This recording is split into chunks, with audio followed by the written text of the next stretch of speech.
Bonjour, on va voir aujourd'hui comment installer une rambarde au bord d'un escalier en extérieur. Pour les personnes à mobilité réduite ou les personnes âgées, une rambarde est quand même bien efficace. Alors, on a commencé par creuser des trous. Alors les trous, on a fait des trous qui font à peu près 25 par 25 sur 35 cm de profondeur. Ces trous vont nous servir à mettre des poteaux qui font 10 par 10 qu'on a traités préalablement et qu'on retraitera une fois posés. Donc on va les installer de niveau de cette manière en les coulant donc dans le béton, et une fois qu'ils seront secs, on mettra donc des lisses en bois qui vont servir de rambarde, voilà, et qui seront retraitées bien sûr après aussi. Pour faire cette rambarde de manière économique, on a récupéré du bois d'une ancienne barrière. Donc la prochaine étape, ça va être de faire mes plots en béton, de laisser sécher 2 jours au moins, et puis ensuite je pourrai continuer ma rambarde.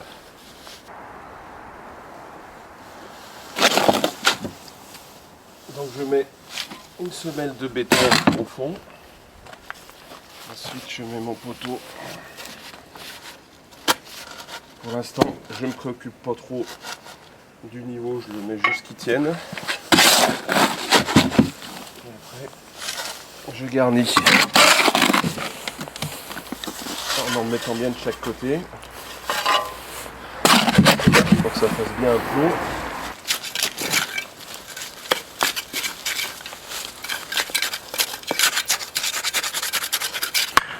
Après je tape dessus pour bien le tasser, puis pour bien faire glisser le béton le long de mon poteau. Et ensuite je vais caler mon poteau de niveau. Et s'il bouge trop, je vais mettre à la base une ou deux grosses pierres pour le caler le temps que ça sèche.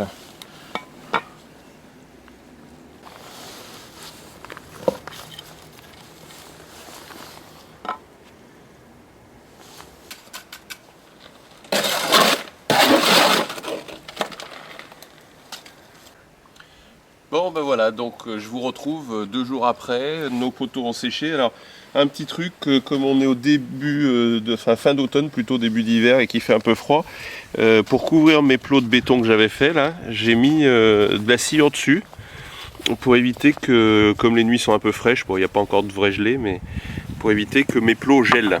Nos rambardes vont venir de la sorte, et donc pour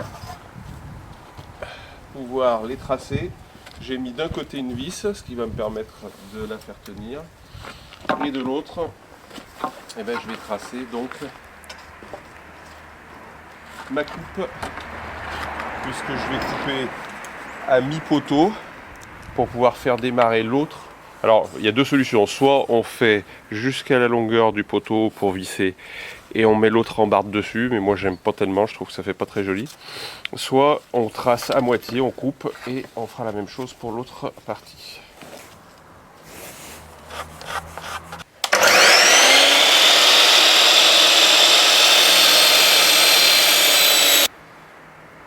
Alors une fois que j'ai coupé mes planches, je vais faire mes pré-trous pour pouvoir mettre donc mes vis après dans le poteau. Donc j'ai commencé à tracer. Donc là j'ai fixé ma main courante de l'autre côté, et puis là je vais faire mes pré-trous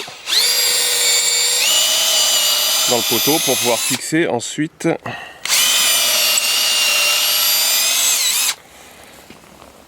mes tire-fonds.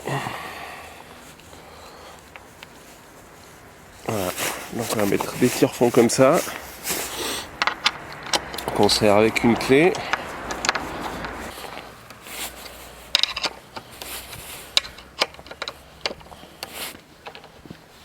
Voilà, on va faire la même chose sur toutes les mains courantes, et puis ensuite on traitera la barrière. Voilà, écoutez, la barrière est montée, donc vous avez vu les coupes, la pose des poteaux, on a tout fixé, et maintenant il va nous rester plus qu'une étape à faire, c'est à passer donc la lasure de protection. Bon, elle avait déjà été protégée une fois, mais elle aura besoin d'une bonne protection une deuxième fois, et en espérant que ça vous donnera une idée pour faire votre propre barrière. A bientôt.